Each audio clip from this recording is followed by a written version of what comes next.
only counts as one.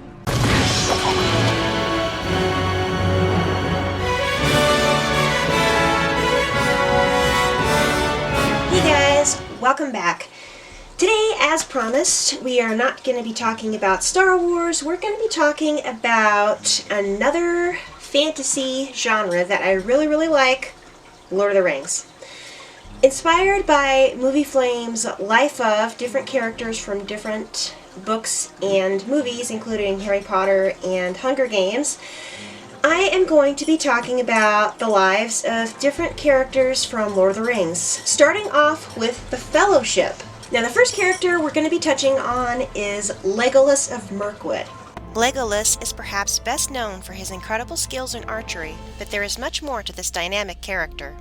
He makes his appearance not only in Tolkien's novel and Peter Jackson's epic films, but also in a 1978 animation by Ralph Bakshi. More on that later. Little is known about Legolas' early life. As the son of Thranduil, Elven King of Mirkwood, he lived the life of a prince, but Tolkien gives no details about his childhood, personality, siblings, or even his mother. All we do know about Legolas is that his father was the same king who had Thorin and his company of dwarves imprisoned on their way to the Lonely Mountain. Because of this, and Legolas' skills with a bow, it isn't unreasonable to assume he was present during the Battle of Five Armies. However, as there were 17 years between the publication of The Hobbit and The Lord of the Rings, it's not surprising to find Legolas absent. His character probably wasn't even invented yet. Tolkien's physical description of Legolas is rather vague and leaves much to the imagination. During the Council of Elrond, he is described as a strange elf clad in green and brown.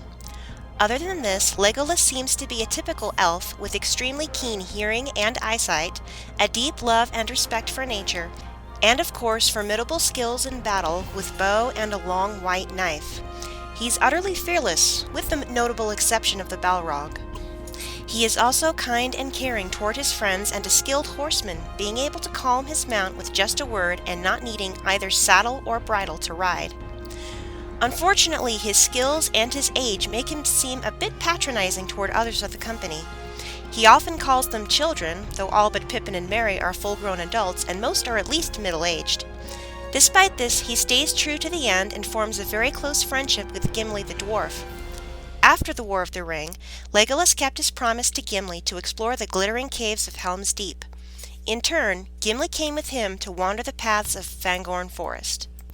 In 1978, the very first film adaptation of Lord of the Rings was released in a hybrid style of both animation and live-action rotoscoping. Sadly, it condensed Fellowship of the Ring and the first half of The Two Towers into a single anemic story. Legolas does make an appearance in this adaptation, however his character is melded together with that of Glorfindel, the original elf who galloped with Frodo to the ford of Bronnnan. Incidentally, there is a Star Wars connection.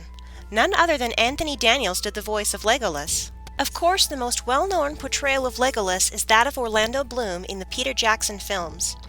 The Legolas of the films has a few subtle differences to the one in the books. Bloom's Legolas has a bit more to say and do, most notably at the Council of Elrond. In the book, Legolas is little more than a messenger sent by his father to break the news that Gollum, who has been in the charge of the Mirkwood elves, has escaped. In the film, he rises both in defense of Aragorn, who he seems to know, and reiterates the need to destroy the One Ring. Other differences are fairly subtle for the most part. He carries 2 knives instead of 1, is more serious and less merry, doesn't sing, uses saddle and bridle to ride, and never seems to run out of arrows. His skills also walk the line between fantastic and superhero level, but then again, it is a fantasy movie, so let's not nitpick, shall we? A bit more focus is also on his and Gimli's rivalry and lack of trust for each other, perhaps to make their eventual friendship all the more special.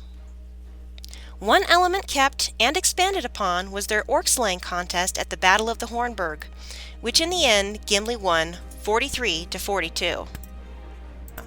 Apparently, Peter Jackson wasn't done with Legolas after Return of the King, because the character showed up yet again in the last 2 Hobbit films. Again, it's not unreasonable to assume Legolas was present at the Battle of Five Armies. However, his presence in the Hobbit films does seem a bit overblown and shoehorned. Personally, I have bigger issues with the invention of Tauriel and her involvement with Kili the Dwarf. Even according to Tolkien, the story of Legolas doesn't end after Aragorn has been crowned king.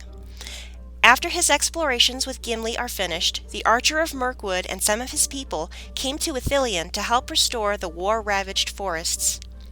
Later, after Aragorn passed away, Legolas and Gimli took the last ship over the sea to the Undying Lands, Gimli the only dwarf to ever make the journey.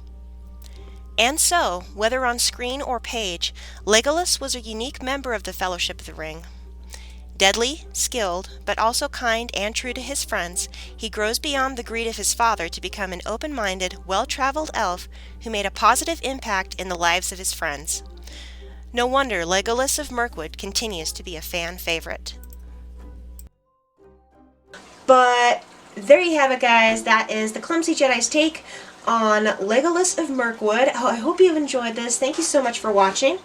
If you want to keep up with the Clumsy Jedi, see more Star Wars or Lord of the Rings, or, if you want to keep up with the Clumsy Jedi, go ahead and click that little subscription button down below, and don't forget to check out the links in the description box.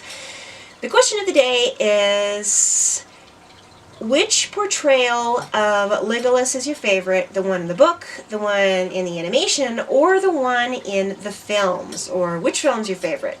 God bless and Namari.